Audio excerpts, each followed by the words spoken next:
Bakit hindi mo muna ako kinonsulta sa bagay na yan? Talaga bang hindi na mahalaga ang opinyon ko sa bahay na ito?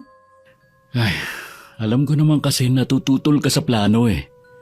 Alam mo naman pala pero tinuloy mo pa rin. Alangan naman napabayaan ko, nanay ko yun. Hindi mo naman pinababayaan ha. Buwan-buwan ka nagpapadala sa kanya. Ni minsan wala kang narinig sa akin. Pero ibang usapan na kung dito siya titira. Wala naman na kasing ibang mapupuntahan ng inay. Ang sama ko namang anak kung pababayaan ko siya na magpalaboy-laboy na lang sa kalsada. O di kaya makitira sa ibang kamag-anak. Ano na lang ang sasabihin nila? Ano ba kasi ang dahilan? Bakit pinapaalis ng kapatid mo ang nanay niyo sa puder niya? Wala na nga siyang gasto sa nanay niyo Hindi naman alagain ng nanay niyo at malakas pa. Sabi kasi ni Kuya Damian, hindi daw kasi magkasundo ang inay at ang asawa niya. Noon pa naman kasi iba na ang ugali ng nanay mo. Malamang kung anong dahilan ng hipag mo, ganun din sa atin noon. Kaya napilitan tayong bumukod. Pansamantala lang naman sa atin ang inay. Buntis kasi ang hipag ko kaya laging may sumpong. Tsaka sabi naman ni Kuya, magbibigay siya ng panggastos para kay inay. Paano kung kami naman ng nanay mo ang mag-away? Ha? Sige nga, anong gagawin mo? Kakausapin ko ang inay na maging mabait sa'yo. Hindi naman ako papayag na para siyang siga kapag nandito na. Ikaw pa rin ang reyna sa bahay na ito. Kilala mo ko. Marunong naman akong makisama pero ayoko lang kasi na gagawin na naman niya ang ginawa niya sa akin noon. Hindi na yun mauulit. Tsaka konting panahon na lang naman ang ilalagay ng inay sa mundo. Hayaan mo na makasama ako at ng mga apo niya. Malakas pa sa kalabaw ang nanay mo. 60 pa lang siya kaya matagal pang buhay niya. Marami na rin yung nararamdaman sa katawan. Oh, paano? Lilinisin ko na yung isang kwarto? Ay, bahala ka nga. Huwag ka naman sana magpakita ng ganyang pag-uugali sa harap ng inay. Baka mamaya ay magtampo yun sa atin. Kung mabait na ba ang nanay mo ngayon, huwag ka mag-alala. Maayos ko siyang pakikiharapan. Ay, huwag mo naman sana akong bigyan pa ng alalahanin. Ang dami ko na nga iniisip sa trabaho Pati ba naman dito sa bahay? Aba, ikaw itong nagdadala ng problema dito sa bahay natin Tahimik na nga kasi tayo dito Gusto mo pang dalhin sa pamamahay natin ang nanay mo? Pinaliwanag ko na nga sa'yo, di ba? Ayoko na nga makipagtalo sa'yo. Ikaw pa rin naman ang masusunod Titingnan ko lang ang mga anak natin sa labas. Hindi talaga maganda ang pakiramdam ko sa pagtira ng biyanan ko sa bahay namin. Lalo na kung ang pagbabasihan ko ang naging trato niya sa akin nung bago pa lang kami nagsasama ni Adam. Mabuti na lang nalipat ng trabaho ang asawa ko. Kaya yun na naging rason para bumukod kami ng bahay. Naiwan naman sa bahay na yun ang kuya ng asawa ko, na nung mga panahon na yun ay binata pa. Nung nakaraang taon nga lang nag-asawa ang bayaw ko at kasalukuyang nagdadalang tao ang asawa. Tuwing may problema ako, wala naman akong ibang pinagsasabihan kundi ang ate Alma ko. Bakit kasi hindi ka muna tinanong ng asawa mo bago siya nagdesisyon? Yun nga ang ikinasasama ng loob ko, Porke ba, siya na lang ang nagtatrabaho sa amin Babaliwalain niya na ako. Kung hindi maganda ang kutob mo, mabuti pa ngayon palang tutulan mo na. Kaysa namang magsisi ka bandang huli. Kung alam mo lang ate, mula ng araw na yon, hindi ko pa siya iniimik. Pero buo na talaga ang pasya niya na kunin ng nanay niya. Wala sanang problema kung sa inyo titira basta mabait. Katulad ng mga biyanan ko. Kakampi ko pa kapag nag-aaway kami ng asawa ko. Hindi nila kinukonsinti ang kalokohan niya. Ang swerte mo nga ate sa mga biyanan mo. Sana lahat mabait katulad nila. Swertihan lang talaga katulad sa pag-aasawa. Wala na akong magagawa pa kundi tanggapin na lang siguro na magugulo na naman ang pagsasama namin dahil sa nanay niya. Obserbahan mo muna. Baka nga mabait na gaya ng sabi ng asawa mo. Hindi ka naman siguro pababayaan ni Adam na apihin ka ng nanay niya sa sarili ninyong pamamahay. Di ba nga kaya kayo napabukod nun dahil ikaw ang kinampihan niya? Oo, siguro nga. Huwag mo munang problemahin ang biyenan mo. Wala pa naman siya sa inyo eh. Hindi na nga ako makatulog sa kakaisip eh. Baka naman magkasakit ka na niyan. Aba, ingatan mo ang sarili mo. Alalahanin mo maliliit pa ang mga anak mo. Kawawa sila kapag nagkasakit ka. Hindi ko naman pinababayaan ang sarili ko, ate. Nitong mga huling araw lang naman ako hindi makatulog eh. Tigilan mo na yung pag-iisip mo ng kung ano-ano. Kung sakali mang magkaroon kayo ng problema ng biyanan mo, bukas ang bahay ko para sa inyong mag-iina. Hindi naman ganun kadali yun. Bahay namin yun. Ako ba dapat na umalis? Kung halimbawa nga na hindi kayo magkasundo, bakit ka magtitiis sa bahay nyo? Alam ko naman na hindi mo kayang palayasin ng nanay ng asawa mo. Ipagdadasal ko na lang na sana mabait na ang matandang yun. Mabuti pa nga baka sakaling tablan. Uuwi na nga pala ako. Naalala ko meron pa pala akong gagawin sa bahay bago sunduin ng mga bata sa eskwelahan. Hindi ka ba muna kakain ng merienda? Hindi nate, sa bahay na lang. Busog pa naman ako eh. Basta kapag may problema ka, punta ka lang dito, ha? Oo te, wala naman akong ibang pupuntahan kundi dito sa'yo. Salamat. Dumating na nga ang araw ng pagdating ng biyanan ko sa bahay. Kahit hindi ako sang-ayon sa pagtira niya sa amin, ipinagluto ko pa rin siya ng espesyal na ulam at inasikaso. Magiliw naman niya akong binate at ang dalawa niyang apo. Parang kailan lang ang lilit pa ng mga apo ko. Ngayon pareho na nag-aaral. Mabilis lang po talaga ang panahon. Mamamalaya na lang po natin mga dalaga ng mga batang yan. Dapat ingatan ninyo ang mga anak ninyo. Mas mahirap daw magpalaki ng mga batang babae, lalo na sa panahon ngayon. Oo naman po, lagi po akong nakasubaybay sa kanila. Isa nga rin po yun sa dahilan kung bakit ako huminto sa pagtatrabaho. Tama lang naman na naging desisyon nyo na tumigil ka sa pagtatrabaho. Kaya naman kayong buhayin ng anak ko Baka po nagugutom na kayo. Nakahanda na po ang pagkain sa lamesa. Oo nga po, Nay. Pinaghandaan po talaga namin ang pagdating nyo. Nagluto ng espesyal si Marika. Nagugutom na nga ako Dito na po kayo maupo, Nay. Ang mga apo ko, hindi ba sila kakain? Pinakain ko na po sila kanina. Nagugutom na daw po kasi Hindi na pala ako nahintay. Dapat sa susunod sabay-sabay dapat ang kain. Ganun naman dapat Ay, pasensya na po kayo kung hindi na kayo nahintay. Nagugutom na po kasi sila kanina pa. Ayos lang iha. Akala ko kasi makakasabay ko silang mga apo ko. O siya, mabuti pang kumain na tayo. Mabuti pa nga po. Gutom na rin ako Ito ba ang ulam na hinanda mo, Marika? Opo, Nay. Bakit po? Masyado kasing mamantika Bawal na kasi ako sa mamantikang pagkain. Baka po itong gulay, pwede kayo? Pwede sana kaso may sahog na atay at balon-balunan. Hindi rin pwede sa akin yan. Adam, baka may natira pang ulam sa karinderya ni Aling Mel. Bilhan mo na lang ng ulam doon ng inay. Pasensya na kayo mga anak ha. Maingat kasi ako sa pagkain Hindi ako basta-basta kumakain ng ulam sa karinderya. Hindi naman natin alam kung malinis ba talaga ang pagkakaluto. Iwasan nyo nang bumili sa mga yon. Meron pa po kami dyan na delata. Adam, ipagbukas mo na nga lang ng sardinas si inay. Ano kasi Iyon na lang po, Nay. Bukas na lang po kayo ipagluluto ni Marika ng ulam na gusto nyo. Sa huli, napilitan na rin ng biyanan ko na kumain ng mga niluto ko. Humihingi naman ng pasensya ang tingin na pinupukol sa akin ni Adam. Nang makita kami ng ate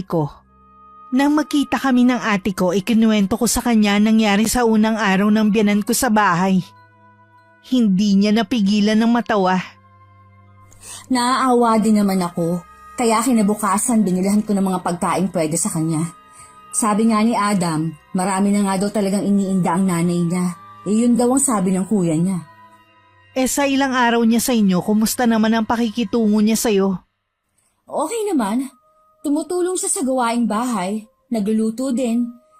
Minsan, siya na nagluluto sa almusal at sa baon ni Adam. Mabait din naman siya sa mga apo niya. Madalas siyang makipaglaro kahit nahahapuna. Mabuti naman nagbago na pala ang biyanan mo. Di wala ka ng problema. Oo nga, te. Gumaan din yung trabaho ko. Dati hindi man lang ako makapagpahinga. Ngayon, madalas na niyang akuin ang trabaho ko. Pero sinasabihan ko rin naman na magpahinga din ka ako. Napapaisip tuloy ako kung ano nga kaya ang pinag-awayan nila ng bilas mo. Hindi ko alam, te. Hindi ko rin naman naaalala na tanungin kay Adam. Sa bagay, okay naman kayo ng biyanan mo eh. Yun ang importante. Baka nga may ugali din yung bilas mo. Ilang beses lang naman kami nakapag-usap ng bilas ko eh. Mukha naman siyang mabait. Lagi pang nakangiti. Baka nga nagbago din kasi nga buntis. Kung nandyan na ang biyanan mo, buo na ulit ang sahod na ibibigay sa iyo ng asawa mo. Alam nga naman magbigay pa siya sa nanay niya. Nasa poder niyo na nga siya. Pwede naman niyang bigyan kahit konti. Wala namang kaso sa akin yun. Hindi naman ako madamot sa ganung bagay. Sa bagay nga. Sabi nga pinagpapala lalo kapag mabuti ka sa mga biyanan mo. Siya nga pala, nasaan ang mga kasama mo dito sa bahay? Kanina ko pa kasi napapansin tahimik dito eh. Umalis kaninang umaga ang mga biyanan ko. Dadalawin ng isang anak nila. Baka bukas pa sila umuwi rito. Kung ganun maya-maya na lang din ako uuwi. Mamaya pa naman ang uwi ng mga anak ko galing sa eskwelahan eh. Hindi ka ba hahanapin ng biyanan mo? Hindi yon. Alam naman niya na dito ako pupunta eh. Tsaka bago ako umalis ng bahay, sinisiguro ko na walang nakatambak na gawain. Sa loob ng ilang buwan, naging maayos naman ang samahan namin ng biyanan ko. Wala naman ako nakitang maling ginagawa niya. Kahit na nga minsan ang ginagawa niyang pakikipag-unahan sa akin sa pag-asikaso kay Adam. Inisip ko na lang na baka na-miss niya lang ang anak niya. Pabor din naman sa akin. Dahil hindi ko kailangang gumising na maaga para ipaghanda ang asawa ko ng kakainin at baon niya. Nang dumating ang araw ng sahod, ganun na lang ang gulat ko sa inabot ng asawa ko. Ano to? Bakit ito lang ang ibinibigay mong sahod? Kasi mula ngayon, si inay na ang hahawak ng budget natin dito sa bahay. Hiniling niya kasi sa akin yun. Gusto daw niyang maranasan ulit na humawak ng pera, katulad ng dati. Nang hindi mo man lang sinasabi sa akin? Talaga bang baliwala na ako sa bahay na ito? Ano ba ako dito, ha? Tau-tauhan lang? Hindi naman sa ganun. Gusto ko lang kasing pagbigyan ng inay. At saka siya naman ang halos gumagawa dito sa bahay. Bakit? Sinabi ko bang gumawa siya dito sa bahay? Nakikipag-unahan kasi sa akin ang nanay mo. Akala ko naman ayos lang. Ayaw mo ba nun? Mga anak na lang natin ang iintindihin mo. Kapag itinuloy mo yung plano na nanay mong pahahawakin mo sa sahod mo, mabuti pang umalis na lang kami ng mga bata dito. Naibigay ko na kay nanay kanina. Alangan naman bawiin ko pa. Ano? Mas nauna mo pang bigyan ng nanay mo kaysa sa akin? Wala ka kanina eh. Ang mabuti pa, magsama kayo ng nanay mo. Bahala na kayo sa bahay na to. Oh, saan ka pupunta? Sa tingin mo kaya magkakatagal pa ako sa bahay na to, ha? Pagkatapos ng ginawa mo? Mari ka naman. Pag-usapan naman natin to. Maliit na bagay lang naman palalakihin mo. Pagdating kasi sa nanay mo, lagi mo akong binabaliwala. Kaya mabuti pa, aalis na lang ako sa bahay mo. Oo na, sige na. Sa susunod na sahod hindi ko na ibibigay sa inay. Tama lang, dahil ako ang asawa mo. Ibalik mo na yung mga damit sa kabinet. Hindi naman tama na tuwing mag-aaway tayo Lagi mong panakot sa aking lalayasan mo ako. Sa tingin mo nananakot lang ako? Ha? Gagawin ko talagang sinasabi ko. Hindi ako nagbibiro. Sigurado na malulungkot nito ang inay. Hindi naman kita pinagbabawalan na bigyan siya Pero wag naman pati ang budget dito sa bahay, ipapahawak mo sa kanya. Wala naman kasi akong nakikitang masama eh. Akala ko nga matutuwa ka pa. Lagi ka kasing nagre-reklamo na ang hirap mag-isip ng iuulam. Natural na sa aming mga asawa yon. Aba, ang hirap naman talaga mag-isip araw-araw ng uulamin. Lalo ka na, nuknukan ka pa naman ng selan. Ang inay kabisado na mga gusto kong ulam. Sa tingin mo ba, hindi ko kabisado ang mga gusto mo, ha? Magsasampung taon na tayong nagsasama, Adam. Oo na. Mabuti pa, tigilan na natin ang pagtatalong to. Pagod na nga ako sa trabaho pagdating pa rito. Aawayin mo pa ako. Ayusin mo kasi ang ginagawa mo. Hindi naman siguro masama kung bago ka magdesisyon, sabihan muna ako para hindi tayo nagkakagulo. Oo na. Sa susunod, ganun na ang gagawin ko. Hindi nalaman ng biyanan ko na nagkaroon kami ng matinding pagtatalo ng asawa ko. Pagkatapos naman nun, bati na ulit kami ni Ada. Habang naghahapunan, masaya pa nagkukwento ang biyanan ko. Tahimik lang naman ako nakikinig. Lahat na ng kailangan dito sa bahay binili ko na. Mas mapapamahal kasi kung laging sa tindahan tatakbo. Tsaka, binago ko pala yung mga ulam na binili ngayong linggo. Nakakasawa na kasi kung yun na lang lagi ang baon ninyong mag-aama. Basta po, Nay, yung baon ng mga bata ipaubaya nyo na lang kay Marika. Medyo maselan kasi ang dalawa niyong apo Huwag nyo kasing sanayin ng dalawang bata sa kung ano ang gusto nila. Kailangan magulang pa rin ang masusunod. Tama naman po kayo. Kaya lang, baka manibago ang mga bata. Huwag ka mag-alala, iho. Ako ang bahala sa mga apo ko. Ako pa ba? Sanay ako sa mga bata. Kita mo na palaki ko kayong maayos ng kuya mo. Mawalang galang na po, Nay, ha? Pero ayoko po kasi na may ibang taong nangingialam sa pagpapalaki ko sa mga anak ko. Hindi naman ako ibang tao, iha. Apo ko rin sila. Kaya nagmamalasakit lang naman ako sa kanila. Kahit na po kayong lola, respeto na lang po sa akin bilang ina nila. Iho, anong tingin mo sa sinabi ng asawa mo? Hindi ba talaga ako pwedeng mangialam sa pagpapalaki ng mga apo ko? Nay, pwede naman po ninyong alagaan ng mga apo nyo. Pero mas mabuti pa rin po na ang asawa ko ang bahala sa kung paano sila palalakihin. O sige, kayo na nga ang bahala. Wala naman akong gusto kundi mapabuti ang mga apo ko Alam ko naman po yun. Pero wag nyo na pong agawan ng trabaho ang asawa ko. May tiwala po ako sa kanya pagdating sa pagpapalaki sa mga anak namin.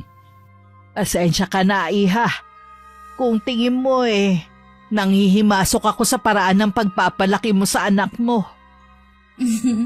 Wala po yun, Nay. Naiintindihan ko naman po na nagmamalasakit lang kayo. Mabuti na rin po na nagkalinawan na tayo ng maaga. O ayan, wala na tayong problema sa bagay na yan. Mahirap kasi na nasa iisang bahay tayo nakatira, nagkakaroon tayo ng hindi pagkakaunawaan. Madali naman akong kausap, iho Alam ko naman po yun. Kain na po tayo. Pwede naman nating ituloy mamaya ang kwentuhan Oo nga po, Nay. Sa sala na lang po natin ituloy ang kwentuhan.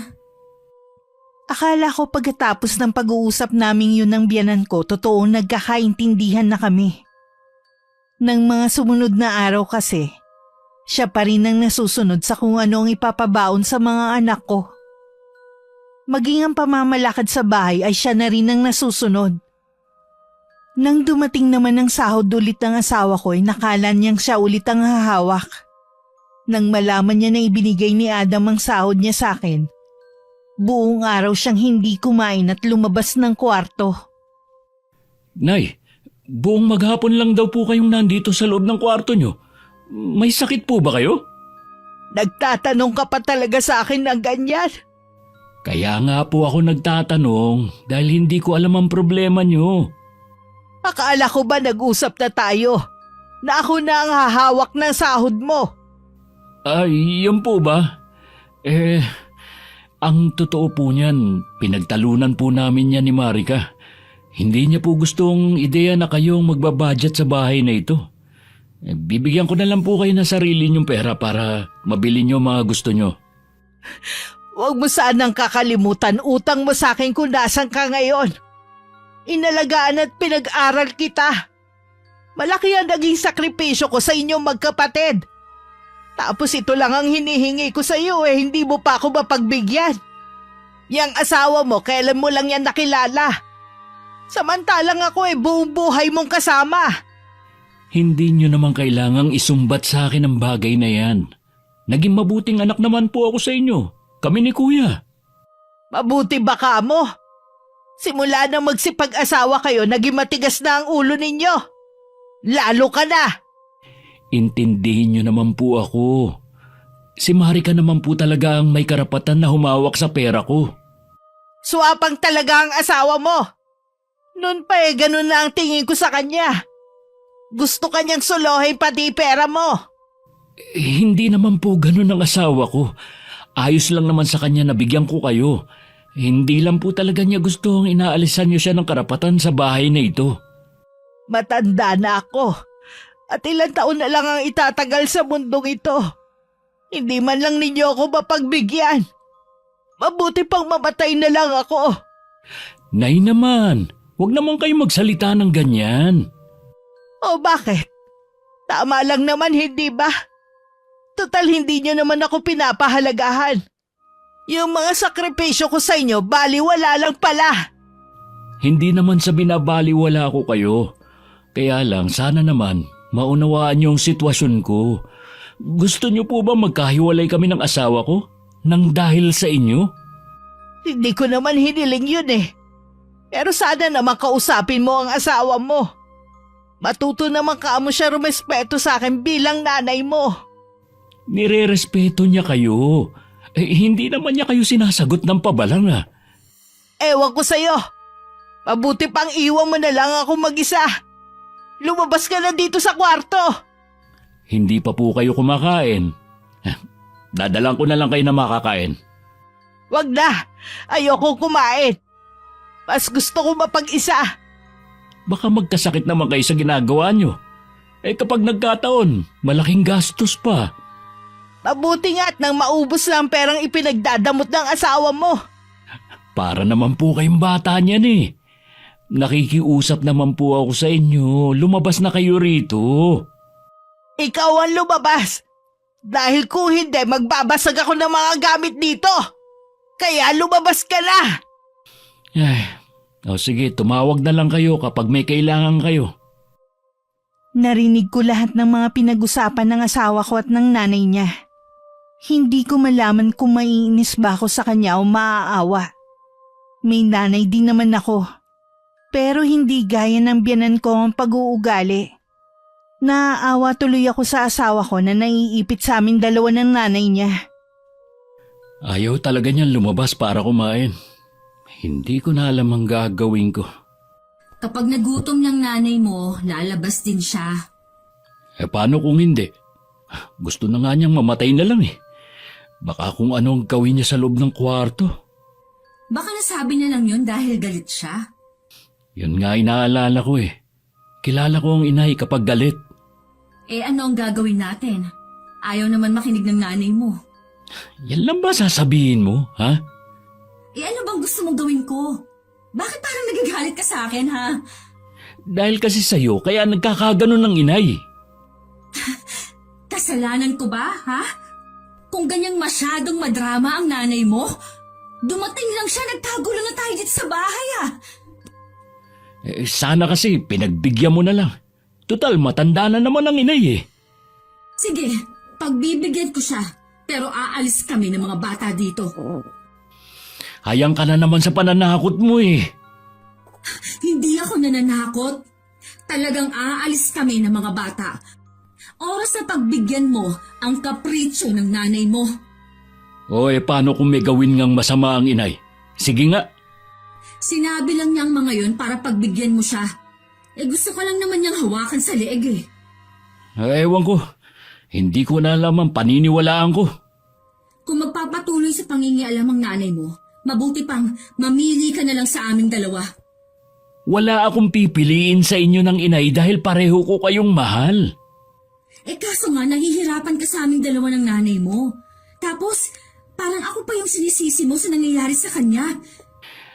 Dapat kasi, isa sa inyo magbigay para walang gulo dito sa bahay.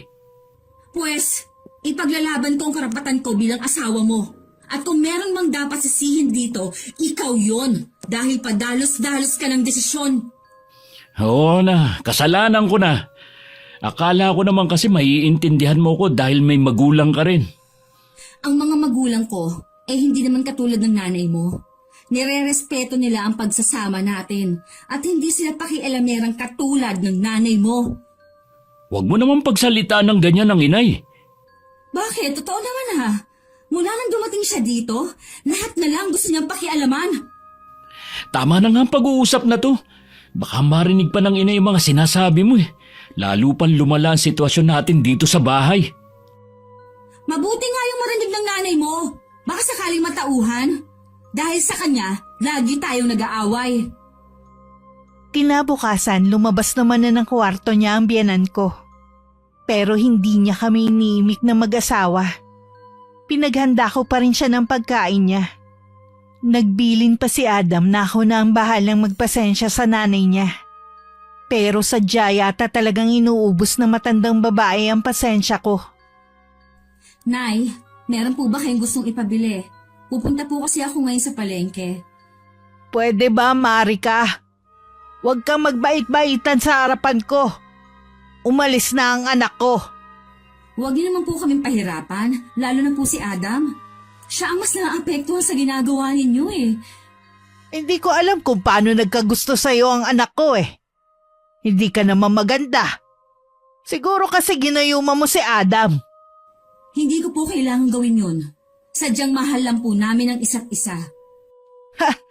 Pagmamahal ba ka mo? Gas-gas na yan. Pwede naman na magsama ang dalawang tao na hindi nagmamahalan eh.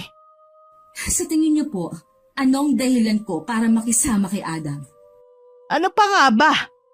Nakakita ka ng matabang isda kaya hindi ka na humiwalay sa anak ko. Alam mo kasi pwede kang mabuhay reyna sa piling niya. Kita mo nga hindi ka na nagtrabaho. Si Adam po ang may gusto na hindi na ako magtrabaho para maalagaan ko ang mga anak namin at maasikaso ko ang bahay. Ah, talaga ba? Kaya pala pagdating ko dito sa bahay niyo puro kalat. Kung saan-saan naroon ang mga laruan. Puro alikabok ang buong bahay. Tambak ang mga basura. Kababae mong tao, burara ka. Akala mo yata hindi ko napapansin na pumapasok ang asawa mo na hindi man lang plinansya ang suot na polo. Ano bang klase kang asawa? Huwag niyo po akong gawa ng kwento. Alam niyo po na hindi yan totoo. Kahit si Adam, hindi maniniwala sa mga sinasabi ninyo. Baka isipin pa niya na nababaliw na kayo. Sinong baliw? Ang kapal ng mukha mo. Samantalang sampid ka lang sa buhay ng anak ko. Kayo po ang sampid sa bahay na ito. Mula po nang dumating kayo, nawalan na kami ng privacy ng asawa ko. Kulang na lang, itabi niyo siya sa pagtulog niyo sa gabi Lahat na lang pinakikialaman ninyo. Ako pa talaga ang sinabihan mo na sampid. Nanay ako ni Adam. Kailan ka lang dumating sa buhay niya? Samantalang ako ang nagluwal sa kanya sa mundong ito, nag-alaga at nagpaaral. Kung hindi dahil sa akin hindi kayo magkakakilala ng anak ko. Sana pala hindi ko nilang siya binuhay noon. Sobra naman po kayo. Kung galit po kayo sa akin, huwag niyo na po idamay ang anak ninyo. Bakit hindi? Dahil nga sa'yo kaya naging suwail siyang anak. Ay.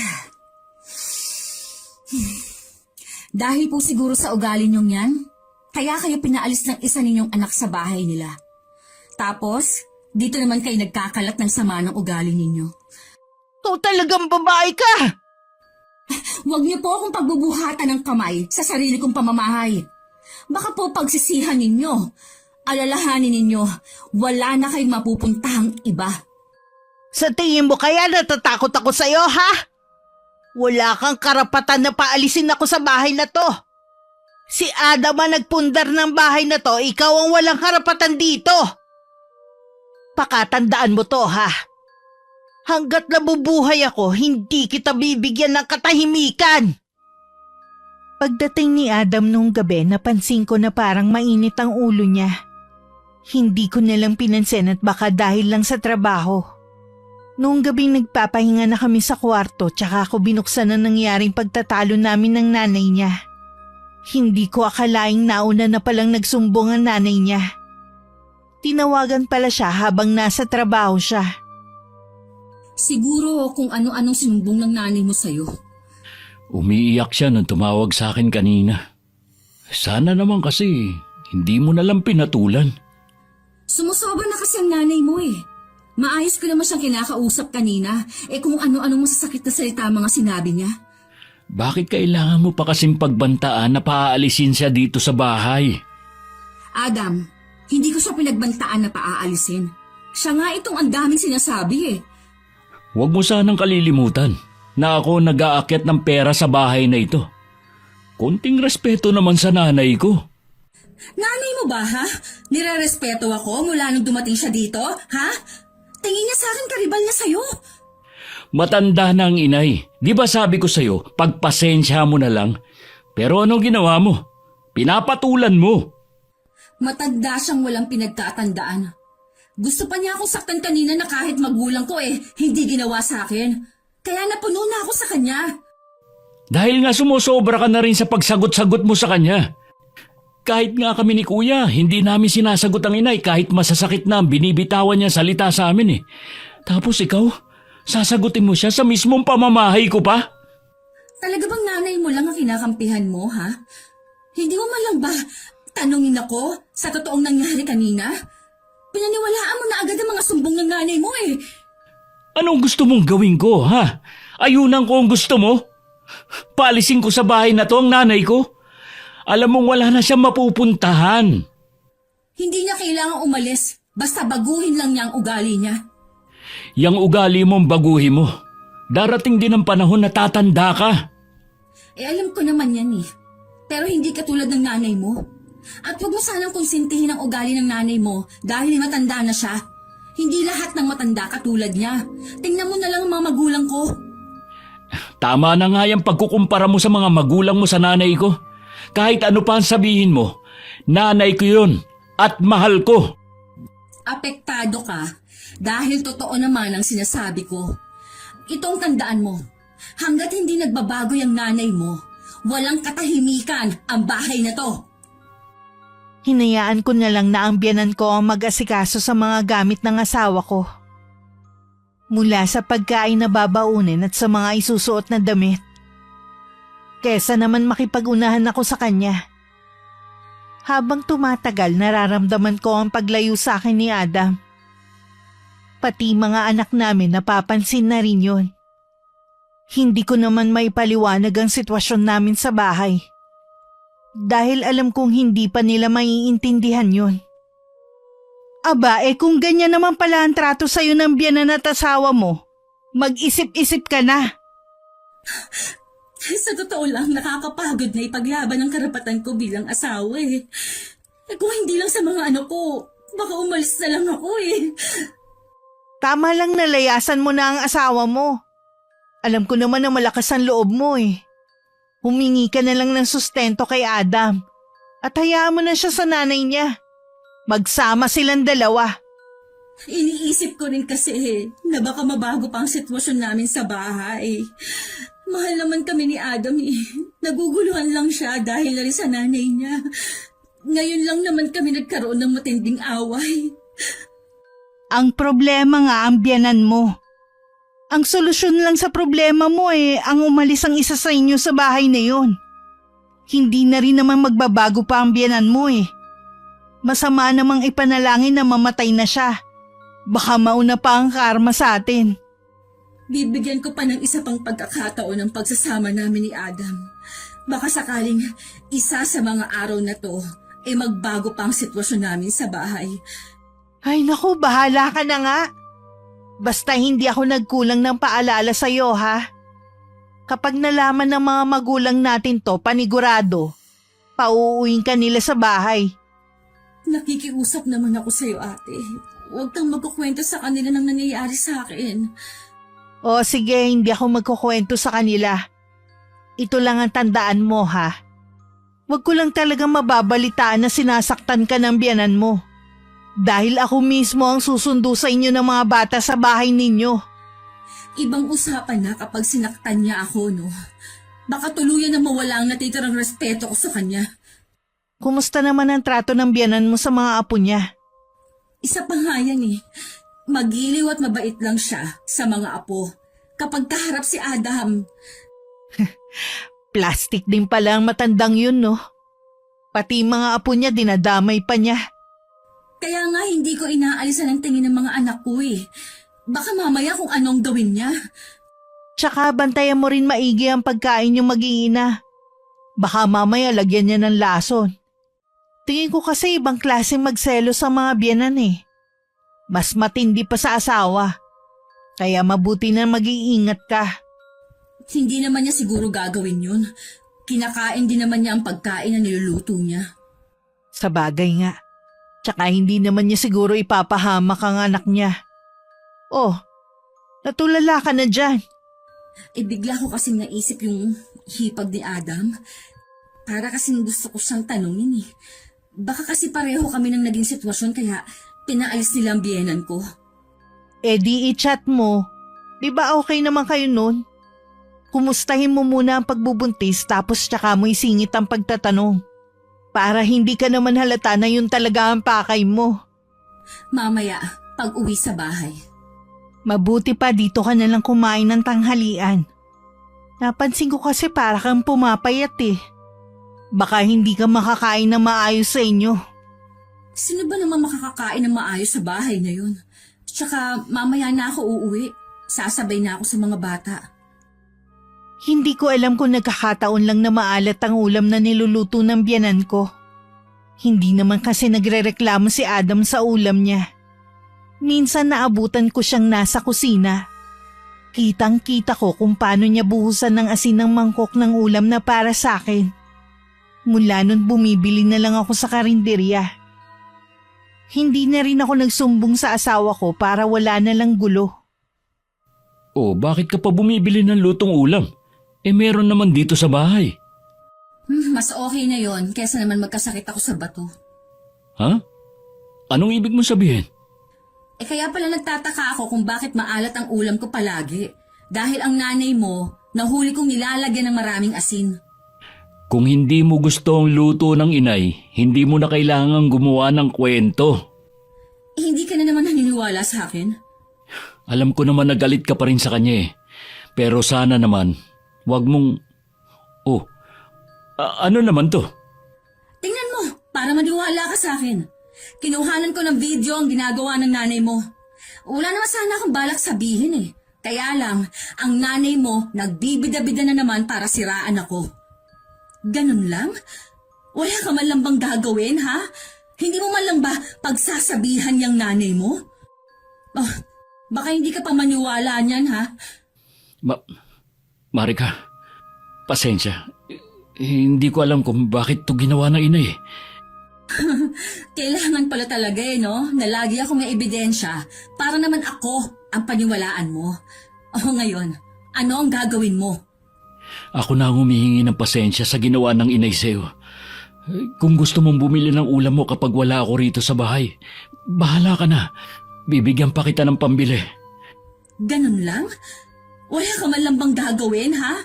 Hindi mo man lang ba pagsasabihan yung nanay mo? Kasi baka kapag pinagsabihan ko ang inay, magkagulo na naman kayo. Magkakagulo talaga ng dahil sa kanya. Kung hindi ko nga ipinakita ang video na yan galit ka na naman sa akin. Ako na naman ang masama. Ganito na lang. Hindi ko na lang papansinin ang mga sumbong ng inay. Ang nanay mo pa rin ang gusto mong protektahan at kampihan. Okay, sa totoo lang, malapit na akong sumabog sa bahay nito. Kilala mo ko, Adam, kung gaano lang kaiksi ang pasensya ko. Naririndi na rin ako sa walang katapusan mong pananakot. Imbis na makapagpahinga sa bahay na to, puro sumbong pang nadadatnang ko. Kapag ako napuno, Hindi na ako uuwi sa bahay na to! Nang sumunod na araw, walang pasok ang mga anak ko. Kaya inunahan ko na ang biyanan ko sa pagluluto. Naabutan na niya ako sa kusina. Kitang-kita naman sa kanya mukha ang disgusto na madatnan ako doon. Ang aga mo naman yata magluto ngayon, iha. Tsaka hindi ba bumibili ka na ng ulam mo? Gusto ko pong lutuan ng mga bata. Di sana hinintay mo na lang ako makapagluto. Alam ko na naman kung anong gusto nilang kainin eh. Hindi bali na lang po. Baka mamaya magkasakit pa sa bato mga anak ko sa alat ng pagkain. Hindi kita maintindihan, iha. Huwag na po kayo magkaila. Nakita ko po kayo nilalagyan niyo ng maraming asin yung ulam para sa akin. Kaya pala lagi ninyong binubukod. Sinabi mo ba to kay Adam? Oo naman po. Kaya kahit anong sumbong ninyo, hindi na siya maniniwala sa inyo. Kaya tigilan nyo na ang ginagawa ninyong paninira. Walang yaka talagang babae ka. Oh, ako pa ba? Samantalang kayo itong ang daming ginagawang masama ah. Pagsisisihan mo ang ginawa mong to.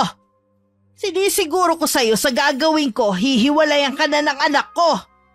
Good luck na lang po sa masama ninyong plano. Tandaan nyo lang po, kahit kailan, hindi nagtatagumpay ang kasamaan.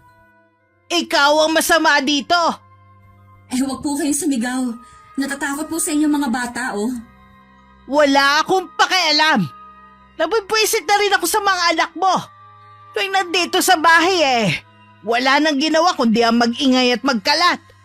Wala nang kaayusan ng bahay na to nang dahil sa inyo. Natural lang po sa mga bata ang makalat maglaro. Pero kita naman po ninyo, marunong silang magligpit pagkatapos.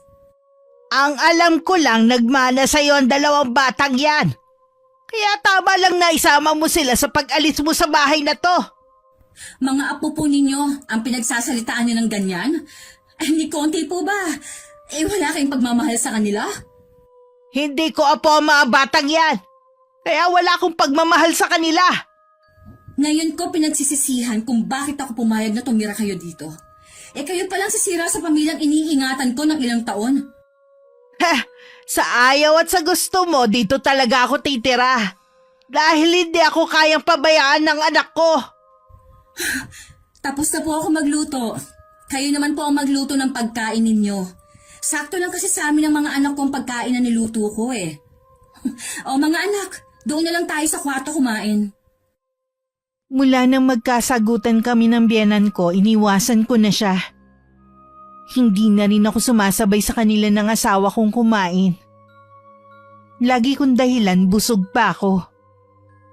Isang araw na walang pasok ang mga anak ko, sa bahay ng ate ko kami tumambay. Pag-uwi namin sa bahay, wala ang biyenan ko na ipinagtaka ko. Naisip ko na baka meron lang binili sa labas. Pero hanggang makauwi si Adam, wala pa rin ang nanay niya. Bakit kaya wala pa ang inay? Saan kaya siya nagpunta? Hindi kaya nagpunta lang siya sa mga kamag-anak ninyo?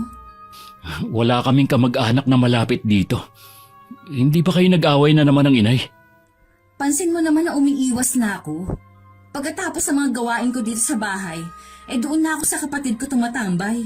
Umuuwi na lang ako kapag tapos na ang mga klase ng mga bata. Kaya sana naman, huwag mo sa akin isisi ang pag-alis ng nanay mo. Pasensya ka na. Ano na naman kaya ang dahilan ng inay? Malalaman natin kapag umuwi siya. Siguradong ako na naman ang idadahilan sa'yo. Sabi ko naman sa'yo, hindi na ako maniniwala sa sumbong niya. Huwag mo sanang laging isipin na siya ang lagi kong kinakampihan. Hindi ba? Inaamin ko naman ang pagkakamali ko. Para kasi ako naiipit sa dalawang nag-uumpugang bato . Dapat lang naman kasi na akong kampihan mo dahil asawa mo ako. Pero hindi Kaya malakas sa loob ng nanay mo na lagi akong gawa ng kwento sa'yo. Dahil alam niya, mauutukan niya. Di ba nga sabi ko, hindi na ako maniniwala sa sumbong niya. Ang mabuti pa, ipagtanong mo na lang sa mga kapitbahay natin kung may nakakita sa nanay mo. Mabuti pa nga. Huwag niyo na akong hintayin ng mga bata. Baka maghanap din ako sa ibang lugar. Dalhin mo na rin ang susi at mag-iingat ka. Kahit hindi maganda ang pakikitungo sa akin ng biyenan ko, Hindi ko pa rin maiwasang mag-alala.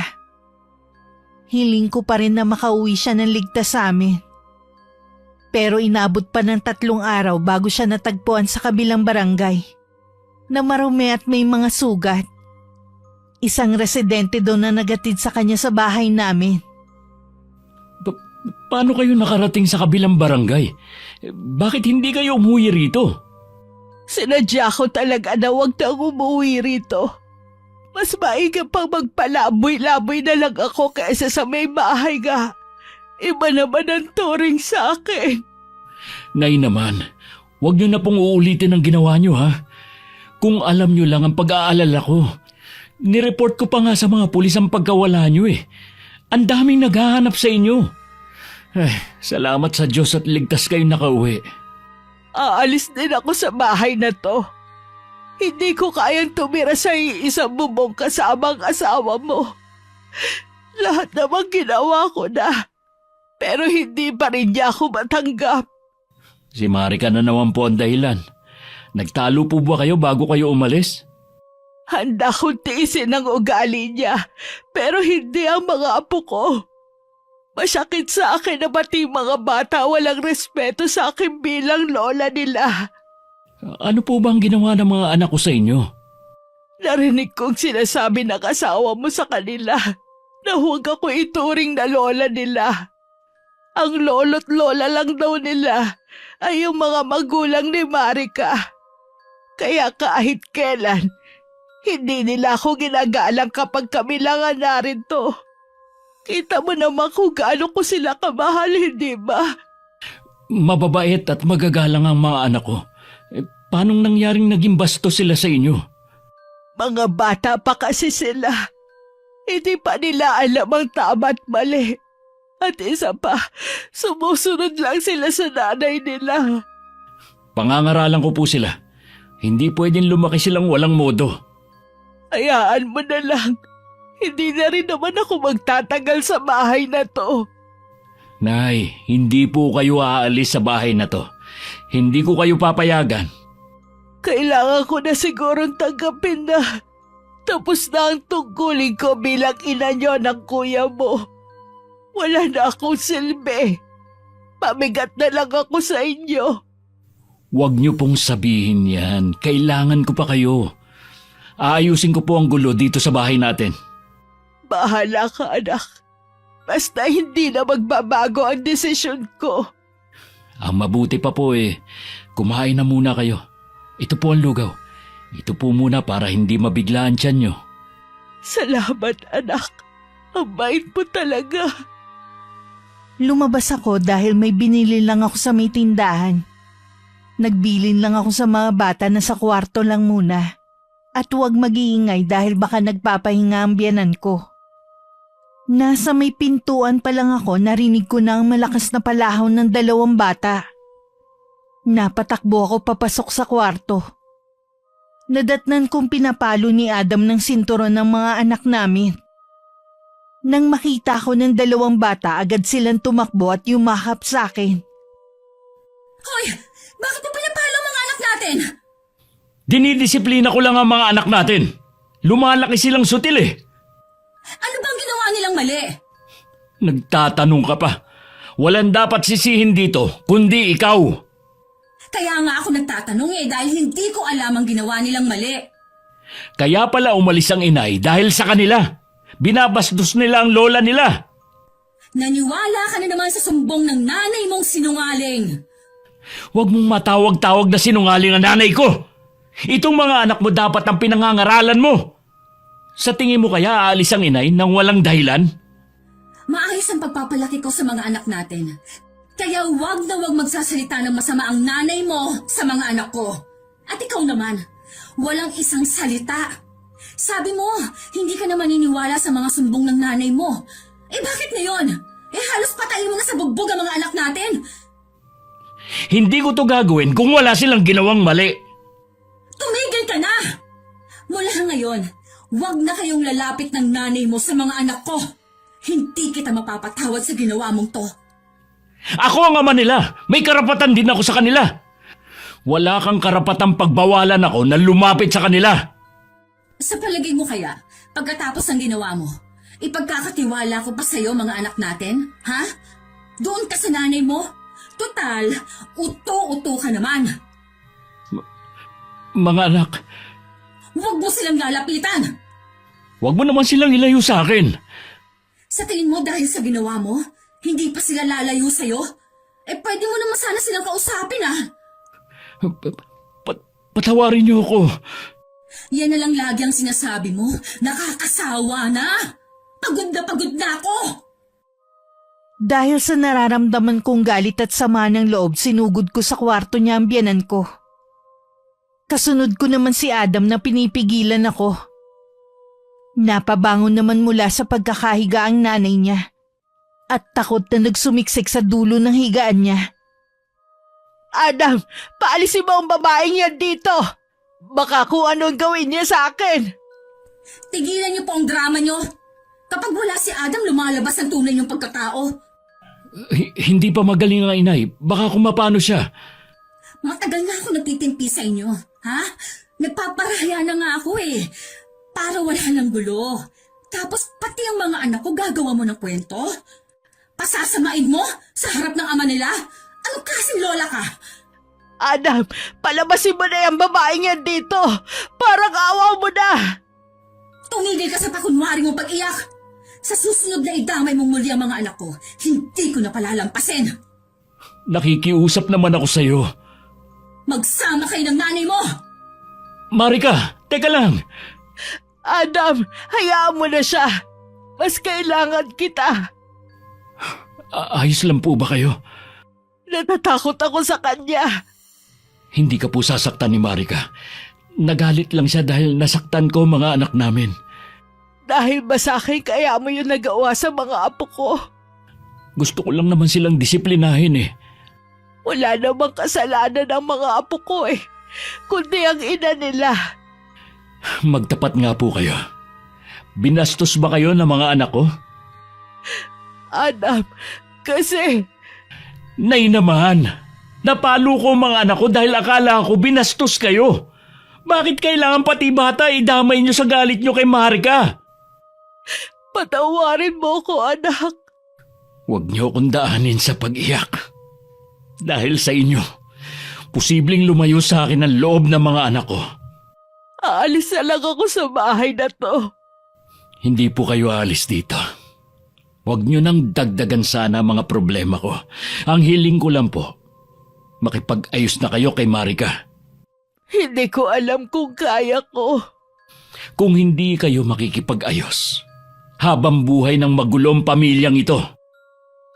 Kinabukasan habang naghahanda ng pagkain ng mga bata, yumakap mula sa likuran ko si Adam.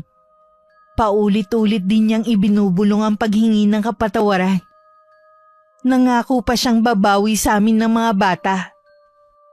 Sa linggo, ipapasyal ko kayo ng mga bata. Kakain din tayo sa restaurant na madalas nating kainan. Siguradong matutuwa ang mga bata. Matagal na din nung huli tayong nakapasyal Tuwing nagpaplano kasi tayo, biglang nagkakasakit ang nanay mo. Sana naman sa linggo, hindi siya magkasakit. Pwede naman nating siyang isama kung gusto niya. Gusto ko sanang tayo lang ng mga bata ang umalis sa araw na yon. O sige, pwede naman. Alang-alang sa mga bata, kaya gusto kitang bigyan ng pagkakataon para ayusin ang pagsasama natin. Huwag mo na sanang hayaan na sirain ang nanay mo. Umaasa pa rin ako na balang araw, magkakaayos kayo ng inay. Malabo nang mangyari yan. Pagkatapos sa mga ginawa niya sa mga anak ko, huwag ka mag-alala. Wala akong gagawin sa kanya. Ayoko lang siyang makasabay sa hapagkainan at makasama sa mga lakad natin. Hindi rin kita pagbabawalan na bigyan siya ng pera. Basta ako lang ang mag-aasikaso sa inyong mag-aama ko. Kung yan ang gusto mo mangyari, baka hindi na nga kayo magkasundo. Hindi mo na ako mapipilit pa. Kung gusto mong tuluyan kong kalimutan ang ginawa mo sa mga anak natin, huwag mo nang iparamdam sa akin na lagi mo lang ipagtatanggol ang nanay mo. Okay, sige. Baka mag-away na naman tayo Ito ba ang baon ko? Oo. Mag-almusal ka na rin. Iahanda ko lang ang isusuot mo. Ang mga bata ba hindi mo pagigisingin? Mamaya pa ang pasok nila kaya maya-maya ko na lang sila gigisingin. Gusto ko sana makapagpaalam bago ako pumasok sa trabaho. Huwag na muna siguro. May takot pa kasi ang mga bata dahil sa nangyari kagabi. O sige, pag-uwi ko na lang. Magdadala ako ng pasalubong para sa kanila. Mababait naman ang mga anak natin hindi ko naman sila tinuruan na magtanim ng galit. Kaya natitiyak kong mapapatawad ka rin nila. Bigyan mo lang sila ng kaunting panahon. Kung alam mo lang na halos hindi ako makatulog sa kakaisip sa nangyari. Binabagabag ako ng konsensya ko. Isang tabi mo na muna yan. Baka mamaya maapektuhan ng trabaho. Oo nga. Namiss ko rin itong pag-aasikaso mo sa akin sa umaga. Mas nagkaroon ako ng kapayapaan nang tuluyan na ako nawalan ng pakialam sa biyanan ko. Para na lang siyang hangin na dumadaan sa harap ko. Hindi ko na rin siya hinahayaan na mangialam sa mga ginagawa ko sa bahay. Dahil matagal-tagal na rin akong hindi nakakadalaw sa kapatid ko, dinalaw ko siya ng araw na yon. Oh, ayos ka lang ba? Bakit parang namumutla ka yata? Ewan ko ba? Parang ang bigat lagi ng pakiramdam ko. Madalas ding sumasakit ang tiyan ko. Nagpa-check up ka na ba? Hindi pa. Baka mawala rin to. Iniisip ko kasi baka sa kinakain ko din. Baka hindi ko namalayan. Napanisan na pala kami ng ulam dahil sa init ng panahon ngayon. Ikaw naman kasi may ref naman kayo, bakit hindi mo dun ilagay? Buti hindi nakakain ng mga anak mo. Tinatanong ko nga sila kung panis baka ako ang ulam nila sa tanghalian hindi naman daw. Kahit si Adam, tinanong ko rin, hindi rin daw. Mainit kasi sa kusina nyo. Kaya ilagay mo sa ref yung tirang ulam sa umaga. Tapos initin mo na lang sa tanghali. Ganun na nga ang gagawin ko. Kapag hindi pa rin bumuti yung lagay ko magpapacheck up na ako sa 1 linggo. Maiba nga pala ako, kumusta kayo ng biyanan mo? Nangingialam pa ba? Hindi na. Kapag nasa sala o kusina ako, madalas siyang magkulong sa kwarto niya. Minsan, nahuhuli ko siya na ang sama ng tingin sa akin. Hindi ko na lang pinapansin. Nakakailang may kasama na ganyan sa bahay. Oo. Kaya lang nanay pa rin siya ni Adam. Sabi ko lang sa kanya, huwag niyang ipilit na magbati kami ng nanay niya dahil hindi na yon mangyayari. Pagkatapos ng ginawa niya sa mga anak ko. Grabe, may mga tao pala na katulad ng biyanan mo. Imbis na maawa ako sa kanya, ni konting simpatsya, wala na tuloy. Sana naman kasi matutong mamagitan si Adam. Hindi yung ipaparamdam sa'yo na mas kampi siya sa nanay niya. Oras na may gawin ulit ng nanay niya at kampihan na naman niya, iiwanan namin siya ng mga anak niya. Kahit kasi bumawi niya siya sa mga anak niya, hindi ko pa rin makalimutan ang ginawa niyang pananakit sa kanila. Kahit naman sinong ina, mahihirapan tanggapin na lang basta ang ginawa niya. Nung ikinuwento mo nga, nangilabot ako Sa liit ba naman ng mga katawan ng 2 mong anak papaluin ng sinturon sa likod. Hanggang ngayon, may latay pa rin. Kaya tuwing nakikita ko, naiiyak pa rin ako. Kaya hindi ko magawang patawarin ng lola nila. Dahil sa kanya, kaya nagawa yun ni Adam. Meron nga pala akong itatanong. Muntik ko nang makalimutan. Sumagot na ba ang hipag ni Adam? Nung isang araw lang siya sumagot. Lagi daw kasi masama ang pakiramdam niya. Kaya bihira siyang humawak ng cellphone. Hindi daw siya pwedeng magsalita laban sa biyenan namin. Dahil pinagbawalan siya ng asawa. Sabi lang niya sa akin, may sayad nga daw ang matandang yon, kaya mag-iingat kami. Nakakatakot naman pala. Pero kung pagbabasihan ng kwento mo, parang may sayad nga talaga. Mas mag-iingat kayo ng mga bata. I-chat o tawagan mo lang ako, ha? Hindi naman siguro kami pababayaan ni Adam kung sakali man na naloloka na nga ang nanay niya. Pag-uwi sa bahay, hindi na malaya ng biyanan ko na dumating na ako. Nakita ko siyang lumabas ng banyo na may kung anong hawak sa kanyang kamay. Dala ng kuryosidad, sinundan ko siya hanggang sa kusina. Ganun na lang ang panlalaki ng mga mata ko nang makita ko ang ginagawa niya. Inilalagay niya sa ulam ko ang sarili niyang dumi. Nang araw ding yun, umalis kami ng mga bata sa bahay na yun.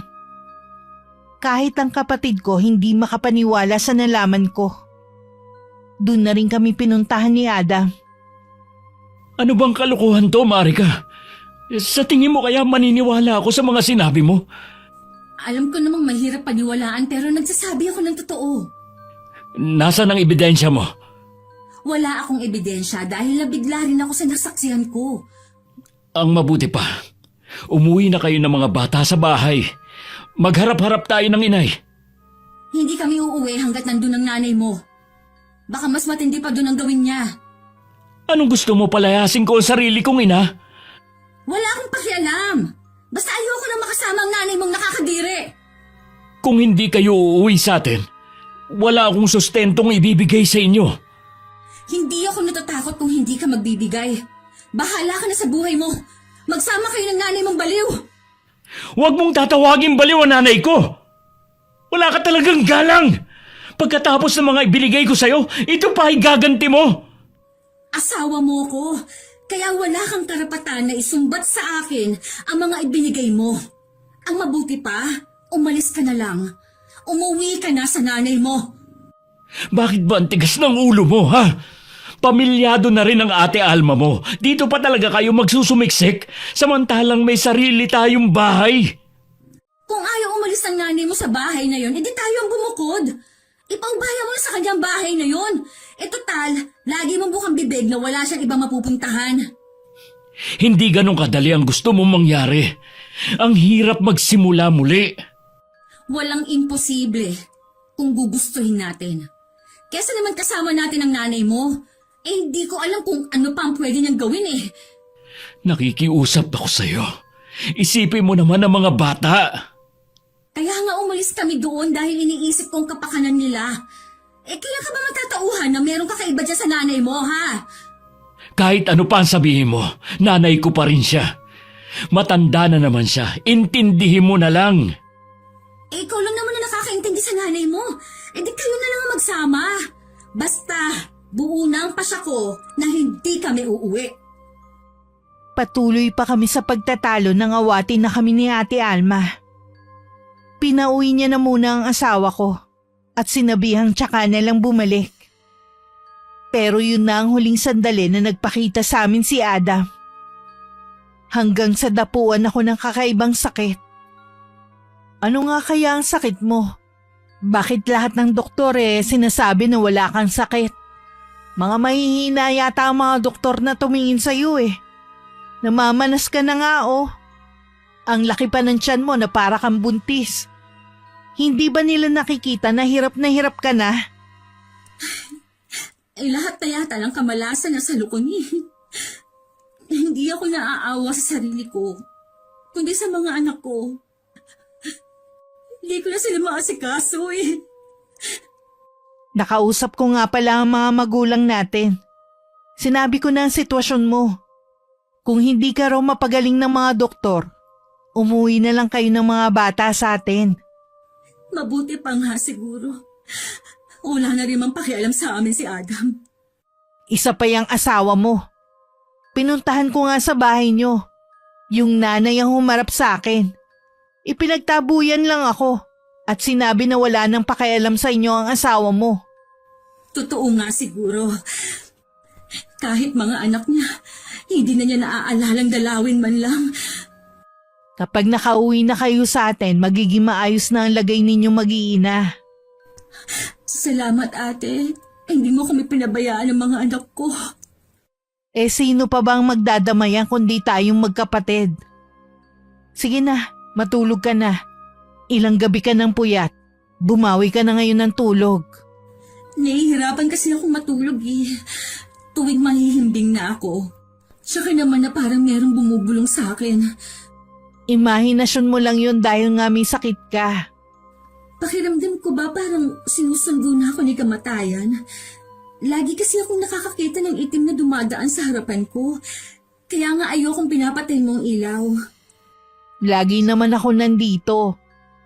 Wala naman ako napapansin na kakaiba kaya baka nananaginip ka lang. Dahil sa mga anak ko kaya patuloy akong lumalaban. Tama ang rason para lumaban. May gusto ka bang kainin o nauuhaw ka ba? Mas gusto kong matulog, te. Sige, matulog ka na. Babantayan kita. Marahan pang minasahay ni Ate Alma ang mga daliri ko sa kamay. Hanggang makatulog na nga ako. Nang matiyak na tulog na ako, iiwan na sana ako ng kapatid ko nang makita niyang may lumabas na mga ipis sa bibig ko. Dun niya na sigurong may bumabarang sa akin. Pagka-uwi namin sa probinsya, dun lang ipinagtapat sa akin ni Ate Alma ang lahat. Ate, bakit ako pa? Hindi lang ba ako kasama para ipabarang? Paano mga anak ko? Naliliit pa sila, ate. Huwag kang matakot. May magaling na manggagamot na kilala si Inay. Nung sabihin ko sa kanila ang kalagayan mo at hindi nga malaman ng doktor ang sakit mo, nagkahinala na rin pala sila sa tunay mong sakit. Kaya pinauwi ka nila dito. Iisa lang ang taong naiisip ko na gagawa nito sa akin. Ang biyanan ko. Huwag kang mag-alala, babalik din sa kanya ang ginawa niya sa'yo. Kailan may pupuntang albularyo dito? Sinundo na siya ng Itay ngayon. Lalabanan kong sakit na to, ano man ang mangyari. Alang-alang sa mga anak ko. Sabayan mo ng dasal. Sigurado ang paggaling mo. Alam kaya ito ni Adam? Bakit hanggang ngayon hindi pa siya nagpapakita sa amin? Kahit wala siya, nandito kaming pamilya mo para damayan ka. Hindi ka namin pababayaan. Sa bagay, kahit malaman niya ang ginagawa ng nanay niya, doon pa rin siya kakampi. Kaya nga mabuti pang wag na lang siyang magpakita sa inyo. Baka kasi kung ano pa ang magawa ng Itay sa kanya. Ang mga anak ko pala, nasaan sila? Dinala muna sila ni Inay sa bahay ng isa nating kapatid. Ayaw niya kasi na makita ng mga bata ang kalagayan mo Huwag kang mag-alala, inaalagaan sila doon. May mga kalaro din silang mga bata, kaya malilibang sila. Mula nang hindi na magpakita sa amin ang ama nila, hindi naman nila hinahanap pa. Nasanay kasi sila na ikaw ang lagi nilang kasama. Kaya huwag kang mawawalan ng pag-asa para sa kanila. Oo, te. Hindi ako panghihinaan ng loob. Dahil sa isang isla pa nakatira ang manggagamot, gabi na sila dumating. Namimilipit na ako sa matinding sakit ng tiyan. Kanina pa rin ako suka ng maitim at malansang likido. Hindi ko na rin nakikilala ang mga nasa paligid ko. Kaya kinailangan na rin akong itali dahil sa pagwawala ko. Pakawalan ninyo ako dito! Humanda kayo sa akin oras na makawala ako sa tali na to! Pagbabayarin ko kayo ng mahal! Matindi ang galit ng taong may gawa nito sa'yo. Pero kaya kong lunasan ang sakit mo at ibalik ka sa dati. Salamat naman po, Tata Simeon. Biyanan niya po ang nagpabarang sa kapatid ko. Matinding selos at galit ang pinag-ugatan ng lahat. Ibabalik ko sa taong yun ang sumpa na iginawad niya sa kapatid mo. Alam ko naman kasi na hindi niya babawiin ang ginawa niya. Kaya mabuting ganun din ang gawin ko. Malapit ka nang gumaling, Marika. Konting tiis na lang. Ayoko! Hindi na ako gagaling! Pakawalan niyo ako! Para na siyang nawawala sa kanyang katinuan. Dahil yan sa matinding hirap na pinagdadaanan niya. Hayop talaga ang matandang yun. Walang ginawang masama sa kanya ang kapatid ko para ipabarang niya. Hindi lahat ng pinababarang ay may kasalanan. Madalas dala lamang ng matinding selos at inggit sa kapwa. Tata Simeon, ano nangyayari sa kapatid ko? Bakit nahimatay? Huwag kang lumapit sa kanya. Diyan ka lang. May malay siya.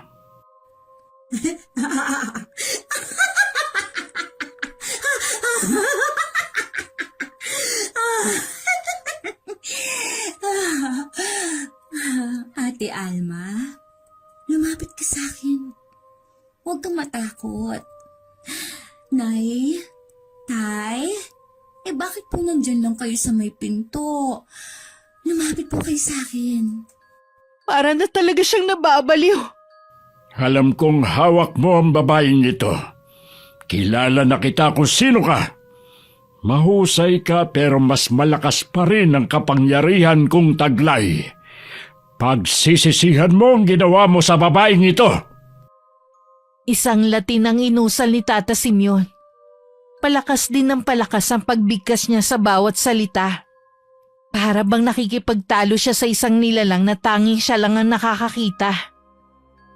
Naramdaman ko niya lang na parang merong gustong lumabas sa bibig ko. Hanggang isinuka ko ang iba't ibang klase ng insekto. Huling naalala ko ang mga mukha ng kapatid ko at mga magulang bago ko nawalan ng malay. Isang buwan na rin na nakakalipas. Matapos ko malampasan ang pagsubok na yun sa buhay ko. Marika, nandito si Adam. Gusto ka raw niyang makausap. Kumusta ka na? Pasensya na kung ngayon lang ako nagpakita. Sinabi na pala lahat ni Ate Alma. Ang totoo niyan, nagtapat din sa akin ang inay. Ganun ba talaga katindi ang galit ng inay mo sa akin? Tingin niya kasi sa'yo, karibal niya sa akin. Sa bahay pa rin ba natin siya? Oo, may sakit siya ngayon. Sabi ng doktor hindi na rin daw magtatagal ang buhay niya. Pinapasabi pala ng inay na patawarin mo siya sa lahat ng nagawa niyang kasalanan. Pinagbabayaran na niya ang ginawa niyang pangbabarang sa'yo. Kung hindi ba niya nalaman na malapit na siyang mamatay, hihingi kaya siya ng kapatawaran? Sana balang araw ay mapatawad mo rin ako. Alam ko na marami akong pagkukulang sa'yo bilang asawa mo. Sino ba naman ako para hindi magpatawad? Tao lang din naman ako na nagkakasala. Salamat, Marika. Napakabuti mo talaga. Yan lang naman ang hiling ng inay bago siya mamatay. Sana din, makapagsimula tayong muli. Mas maigi pa siguro na maging magkaibigan na lang tayo. Ilaan mo na muna ang atensyon mo sa nanay mo. Igagalang ko ang desisyon mong yan, pero hindi ko kayo isusukong mag-iina ko. Lagi pa rin ako maghihintay sa inyo. Oh, paano? Aalis na ako. Kasambahay lang kasi ang kasama ng inay ngayon. Ate Alma, salamat sa'yo. Hindi mo pinabayaan ang pamilya ko. Wala yun. Mag-iingat ka sa biyahe. Sa kabila ng ginawa ng nanay niya, hindi ko pa rin maiwasang maawa. Salamat na rin at nagkapatawaran na kami. Sigurado ka na ba na ayaw mo na makipagbalikan sa asawa mo? Kahit mawala na ang nanay niya? Oo, te. Hindi ko naman siya pagbabawalang dalawin ng mga bata. Sa ngayon, gusto ko ulit magtrabaho. Gusto kong ibalik ang dating ako na nawala mula nung maging taong bahay na lang ako. Hindi ko naman pababayaan ang mga anak ko eh. Kahit ano pang maging desisyon mo, susuportahan ka namin. Kayo ng mga anak mo. Muli ako nagtrabaho. At ang mga magulang ko ang nagbabantay sa mga anak ko. Dinadalaw naman sila ni Adam pero hindi na ako nakikipagkita. Nalaman kasi namin ng ate ko na gumaling na ang nanay niya at malakas na ulit. Nagtataka naman kaming sumangguni kay Tata Simeon. Doon namin nalaman na naging karamdaman ng biyanan ko dahil sa barang na ibinalik niya rito. Pero dahil pinatawad ko siya kaya nabali ang sumpa. Pakiramdam ko na linlang ako. Pero pinasa Diyos ko na lamang ang lahat. Ang mahalaga sa akin wala nang galit sa puso ko. At masaya't kontento ko sa buhay ko ngayon. Wakas,